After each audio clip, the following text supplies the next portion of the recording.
Meron na yung isang eksena na awayan eh. Nakita ko yung pamilya nagsasalpukan.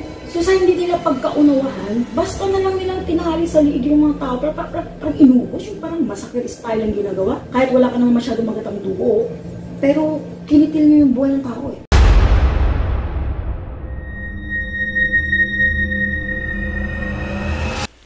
Hello po mga ka-PTV, sa video na ito ay tatalakayin natin ang masasamang magaganap na dilubyo sa tatlong probinsya na ito sa Pilipinas ayon sa mga visions ni Madam Udi Balbin.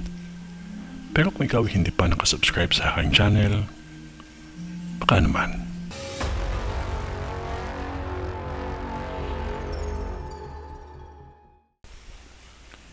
Quezon Province. May nakakita akong malaking aksidente na halos ilan ang nasawi sa lakas ng impact nito.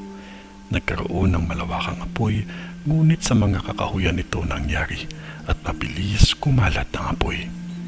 Maging maingat ang lahat sa mga gagawin dahil minsan hindi lahat ng pangyayari ay kalikasan ng dahilan. Ang isang sunog naman ay halos katapat lang sa gas station at kung hindi ito magapan, pati ang gas station ay madadamay sa sunog. Laguna. Magmaingat ang mga taga-Laguna, lalo na sa lindol, dahil halos lahat ang makakaranas na ng paulit-ulit na lindol gaya ng sinabi ko sa 2025 prediction. Mga malalakas na lindol na halos magkakasunod-sunod ang pagyanig nito. At may nakakita akong pagbitak ng mga kalsada. Yumanig din sa kalapit na lugar at isa ang Manila sa nakakaramdam nito. May dalawang sunog na mangyayari pa lamang sa San Pablo, Laguna. Ang isang sunog ay hindi ito kalayuan sa bakery at ang isa ay malapit lang ito sa hardware. May tatlong sunog din akong nakakita sa iba't ibang lugar ng Laguna. Ang dalawang sunog ay halos magkakalapit lamang at hindi ito kalayuan sa bilihan ng gas at sa padalahan ng pera. Ang isa ay hindi kalayuan sa bilihan ng mga ginagamit ng mga sasakyan. Bulacan. Maging handa lamang lahat ng mga taga-Bulacan dahil sa mga sunod-sunod na pagyanig.